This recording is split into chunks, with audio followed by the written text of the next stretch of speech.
Welcome to Uganda for Jesus. You are watching Healing of Broken Soul. On the journey, in the path of your life, your soul has been scattering. Different parts falling off. The substance that was supposed to keep all your soul complete, called the virtue of the Spirit, you lost contact with it. So you find a man who is 30, but with only 10% of his soul. 10% good, 90% scattered. Praise the Lord. Fragmented and broken. And every part that breaks off the core of the soul, that's what the devil takes. Because the soul has what we call the stem of the soul. And all these parts join together on the stem of the soul. Now, the part that breaks off, the devil takes. Praise the Lord. Through pain, through sin, through trauma, through covenants, the soul breaks. Amen. And when the soul breaks, because of the trauma, pain, covenant, sin, and other bruises, those parts that have lost now contact with the stem of the soul are what the devil takes. Are you getting me? But each part has a what? Has a function.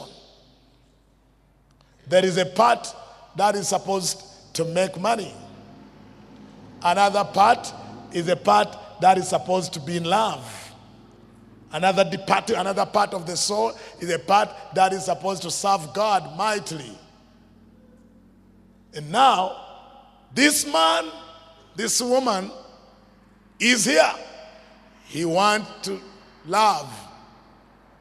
But the department, the organ of the soul that is supposed to love, broke off when she was 7 or 9. This brother or this sister say, I want to, but I can't. You pray. You take them to counseling. You buy books and tell her, read about love. Learn about love. And the sister will learn and get head knowledge about love. But when it comes to the practicals, he says, I can't. I can't be good in that area. I can't, I want to. I have heard many people cry, I want to be a very good wife, oh God. I want to be a good wife, oh God. Even they leave the service with determination to be a good wife. When they reach home, they have forgotten the prayer. They are telling the husband, you don't have hands? Can't you carry it yourself? About what happens to men? You think we are machines? And the brother is saying, what is going on? The next day she's back in church. Oh Lord, make me a good wife. I want to be submissive. She goes home. She wants. She does what? She wants. But the organ that is supposed to do that, praise the Lord, broke off the stem of the soul when the girl was 10. From the time she was 10, the department that is supposed to cause submission broke off. She has been independent from the age 10 up to 34 when you married her. There is deliverance going on in Jesus' name.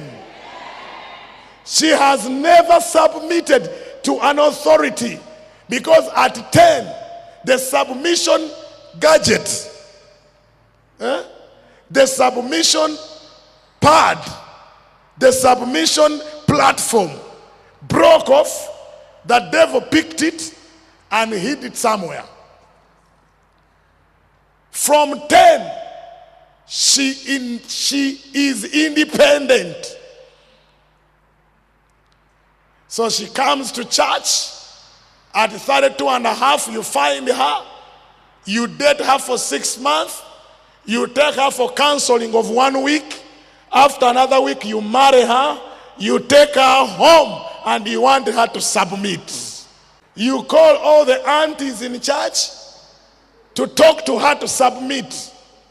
Even you bring oil from Israel and anoint her. You prophesy. And she says, Amen. Then tomorrow, she's back in no submission. I've used she just to help me in preaching, but I can mean a he. Are you getting what I'm saying? Are you getting me? This sister wants to be good, not so? She wants to be good. But what she wants, she does not do. What she does not want, that's what she does. Why? Because the soul broke the piece that is supposed to be good. In other words, she's incomplete. Are you getting what I'm saying? This person walking with 2 legs and 2 hands, the body is complete, but the soul is only 5% remaining. Now, I don't know how, for the things you've gone through and the years you've spent without contact with the Spirit, I don't know what percentage is remaining. Praise the Lord. You do all the religious practices, but they are empty. They are dead works. Why? Because the part that is supposed to do that in the soul is not with the soul. A few times in your life, you pick signals from that part. As you sleep, you pick signals, and that makes your dreams. A few times when you are sleeping, you pick signals from some parts of your soul in different places where they are. And you wake up and say, hey, I have been eating with my dead uncle. Oh, I've been eating with a snake. These guys, the whole night they were chasing me. I was running and flying. I went through water. I flew in the air like Batman, Spider-Man. And you are wondering how a human being can fly. And you come to the man of God and he'll tell you, oh, that's the Holy Ghost. Now you're in the higher realm. You are flying. No, man of God, do not deceive the brother. The soul, that part, because it's not connected to the stem of the soul, it can be taken by every wind of doctrine. So it can fly. Humans don't fly. You are not a bird. God has just helped you. You've made contact with a certain part of your soul that is blown by wind. The next night, by the mercy of God, thank God you are not so dead that you can still make contact. You can still pick signals from the fragmented parts of your soul. Because the worst scenario is when you lose even these signals. You no longer dream and you don't remember your dreams. That is the worst part. That's the worst state of bondage. Because you have lost not only touch with the spirit, you've lost touch with even the parts of the souls that are not part still in the soul. Is it a deep teaching? Praise the Lord. But because there is still contact once in a while with those parts, do you know why every time you pray for breakthrough, you fast?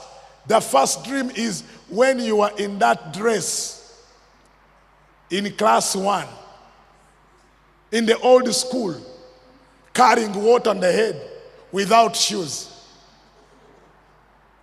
and a torn dress. Huh? Are you getting what I'm saying? Are you getting what I'm saying? Praise the Lord. Every time you get in a spiritual activity, you pick. It's as if there is a communication coming. It's as if a certain part of you is looking for you. It's as if a certain part of you is lonely somewhere and is longing to reconcile, to unite itself with the original, the core, the stem of the soul. It's as if someone like you is looking for you and wants these two to come together. And sometimes, as you are about to come together, you come out of the dream. That's why when you are about to sign the contract, oh, Pastor, I was about to touch money. You people, you have woken me. You've banged the door. I was about to get married. The man was bringing the ring and the alarm. Beep, beep, beep, beep, beep.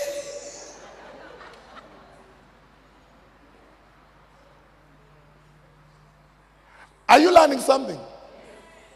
There is a part of you that is supposed to get married, but every time it's making contact with the soul, with the origin, the stem, the you still remaining. The process that is not complete. Praise the Lord. Though you are putting on shoes, but there's a part of you that has never put on shoes. That's why in your dreams, every time you are going to the airport without shoes. Every time you have the bag and marching to the plane without shoes, and you're saying, what is happening? But you have 20 pairs of shoes. But there is a part of you that has never put on shoes. When you put on shoes for it, it will remain where shoes have not yet reached. So that part is, let me give you this. When I used to have a dream that every time it is raining and I'm seeing people in the rain, and I get out of the house to see who are these people in the rain, then I leave the dream. Every time I got that dream, it is just a matter of hours. I just knew whatever I'm doing is going to fail. Whatever even if I'm going for a journey, I stop the journey because I knew it's not going to work. The moment the rain, and I got that dream of the rain, I think from the time I was 7, 8, 9. Up to when I came to Christ, serving God, a pastor, but still the rain remained. And I was saying, what's wrong with this rain? Sometimes I could come out of the dream and say, I am tired of this rain. I pray and fast. The day I end my 40 days, the rain comes back. And I said, I've been fasting. What's wrong with this rain? You make arrangement. I remember one day we were preparing a crusade. I had sold my table and my carpet for this crusade. And we were seeing the move of God. We had fasted. We traveled to the place of the crusade, and as I sit in the chair, waiting to go, people have gathered. It was my first crusade. I had like 4,000 people. 4,000. You know, as a young preacher, 4,000 said, now today, hey.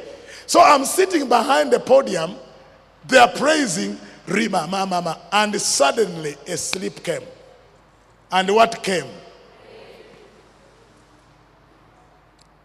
I bound the rain. I destroyed the power in the rain. And they called the man of God to preach. The moment I held the microphone, the machines, I just saw smoke from the speakers. The boy said, Pastor, The speakers are burning. The anointing is burning the speaker. Let me tell you, you have never seen the preacher cry. God, God. And not only that, as I stood there, I say, forget the machines. Hear the word of God. One by one, people began to walk away from the crusade ground. A long line. Walking away because they could not hear me. The sisters and the brothers of faith began praying and buying the demons and the power, but I knew the problem was with me, the preacher. The problem was with the what? And I began to say, God, where is the rain? What is with this rain? I'm supposed to be a preacher, but I know something is not right. Until when I was seeking deliverance, one day I had a talk with my mother. And she explained to me the issue that connected with the rain. She said, because of the mysteries that were around you as a child, one morning your father with your sisters, with other old people in the family, decided to leave home. He said, I begged your father to stay and he did not want to stay. And that morning, I was holding you and it began to rain. I thought the rain would deter your father from going. But your father and everyone in the house just walked into the rain. And when they walked into the rain, to me, that's to my mother, she says, it was like death. She said, you were just a month. A month. She fainted, holding the baby, and fell in the doorway. She woke up 6-7 hours later. So during the falling, she doesn't know what happened. Whether the baby crawled into the rain or the baby cried, she doesn't know. Now that sorted me out. Because always I am standing at the door and it's raining and I'm seeing people in the rain. Meaning, at the time of her fainting, a part of my soul also fell in the doorway. And so the print of rain remained in that part. The image of rain. But that image of rain was an image of sorrow. 2 days after hearing that story, in prayer and fasting, the rain came back. But this time, I walked into the rain. And I met my father. I met my cousins. I met my sisters in the rain. I hugged them. We came back in the house. And you know what? From that day, the rain did not come back. I've never got that dream again. Not only that dream, from that day, every meeting I organize is a success.